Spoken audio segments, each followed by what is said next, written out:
Good morning, CrossFit Manitowoc. Coach Matt with your workout for Friday, April 17th. We're going to be doing some pressing, strength, and muscular endurance work, followed by an awesome core cash out today. The strength endurance work that we do on pressing is all about reps and getting to or close to that failure point for your muscles. And when we do that, the purpose of that is to try to grow the strength and the density of your muscle fibers. So what does that mean? That means like eliminating the jiggle on the bottom of your arm or increasing like the definition of your shoulders and your triceps, right? So that's what we're gonna be working on, and we can do it with any object. And I was gonna try to make it with the most annoying, obnoxious object that we have, which is, let's say that I only have this slam ball or a medicine ball. You could try and do it with two hands, or you could just do it with one hand at a time. But however you do it, the way we're starting this is by going to failure with one object, or with the first movement. So we'll start off strict pressing, right? And I'm gonna go until I can't go anymore.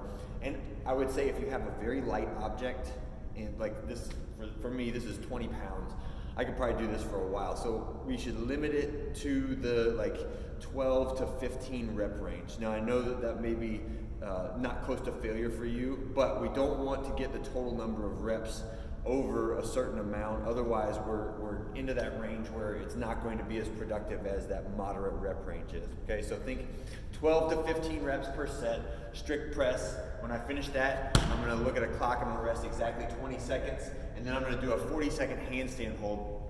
A lot of the other ones I like, the handstand holds, let's say you're not comfortable with your whole body upside down, at least you could do like a pike position like so, where you're getting your torso as vertical as possible upside down. That one, I didn't even have anything except for the floor.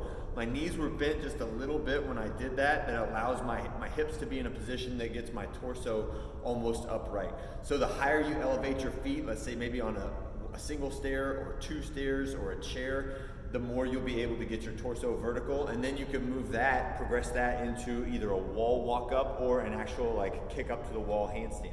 Okay, when you finish that 40-second handstand hold, then we're gonna do AMRAP push press, right? So my shoulders should be a little tired by now, and I should be able to get about the same number of push press. So the push press, I'm doing the dip drive motion. I'm trying to jump that ball off my shoulder, but my feet stay planted on the push press. Right? And then I'm gonna do another 20-second rest and then finish with a straight arm plank. So straight arm plank, I just wanna be high as opposed to down on my elbows. And the purpose of that is that I want to be active with my triceps and my arms and my shoulders pushing into the ground, holding that plank position when I do it.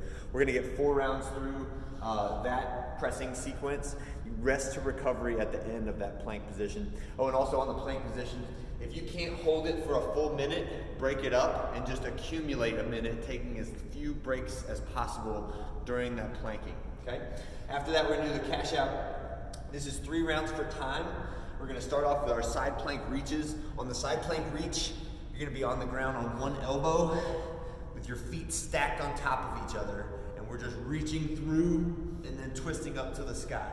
I'm gonna do 8 reps of each on that one, and then 20-second hollow hold followed by 20 V sit-ups. That's gonna be a really challenging combination to go from your hollow hold like so, right to the V sit-ups, okay? So be ready for that. And then 16 push-ups, and then either a 16 calorie on whatever cardio equipment you have, if it's a bike, an elliptical trainer, a treadmill, a ski erg, a rower, or you could just do a 100-meter sprint. So I'm talking something that can be done in less than 20 seconds, and I want that to be fast. That whenever we say cash out, my intention for that is a short duration but relatively high intensity, and the movements are relatively light, okay? So I usually will not put like a heavy deadlift or a heavy kettlebell swing or a heavy squat in the midst of a cash out. I want these to be mostly body weight, but I want them to be done relatively quick so you feel like a very, very high sense of that lactic acid burn sensation in your body, okay? On the warm-up, nothing too fancy on the warm-up. Start off with a Spider-Man stretch, a couple of handstand kick-ups, or if you want to do wall walk-ups or inchworms, that's an appropriate substitution for that. the bottoms up kettlebell dumbbell press. We're just trying to activate the shoulder, make sure the kettlebell is up high above your hands, so you're using the grip and the shoulder muscles to stabilize that. Push up to down dog, and then mountain climbers. Rock through that. Actually, I'll adjust this. Get this 2 times through. All right. And then in the cool down, archer stretch. Archer stretch is just that elbow pointed to the sky, so we're stretching out the lats and the triceps a little bit, and then finish with the child pose. If anybody has any questions, please let me know. Thank you guys for everything, and weekend looks like it's gonna be awesome. See you soon.